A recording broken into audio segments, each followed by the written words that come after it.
Sa kaugnay na balita, lalo namang paiigtingin ng sandatahang lakas ng Pilipinas ang pagpapatrolya at surveillance sa mga teritoryong sakop ng ating bansa sa West Philippine Sea. Narito ang buong ulat ni Edniel Parosa. Tiniyak ng hukbong dagat patuloy lang ang maritime patrols ng sandatahang lakas ng Pilipinas sa mga teritoryo ng bansa sa West Philippine Sea. Ito ang pahayag na Philippine Navy spokesman for the West Philippine Sea, Rear Admiral Roy Vincent Trinidad, sa kabila ng pag-iwan ng Philippine Coast Guard vessel na VRP Teresa Magbanua sa Escoda Shoal. Sa text message sa DZRH News, sinabi ni Trinidad na katuwang ng Navy sa pagpapatrolya ang air surveillance flights ng Philippine Air Force.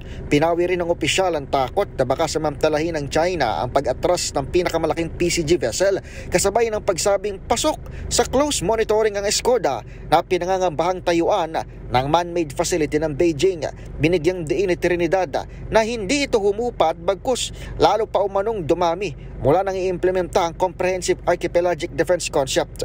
Una nang sinabi ng National Maritime Council na babantayan pa rin ng PCG at AFP ang Escoda Shoal gaya ng iba pang island features ng bansa sa teritoryong inaagaw ng China sa kabila ng 2016 Arbitral Award. Abril pa, nasa Escoda o sa Bina Shoal ang VRP Teresa Magbanua para bantayan ang umano'y tangkang reclamation ng China.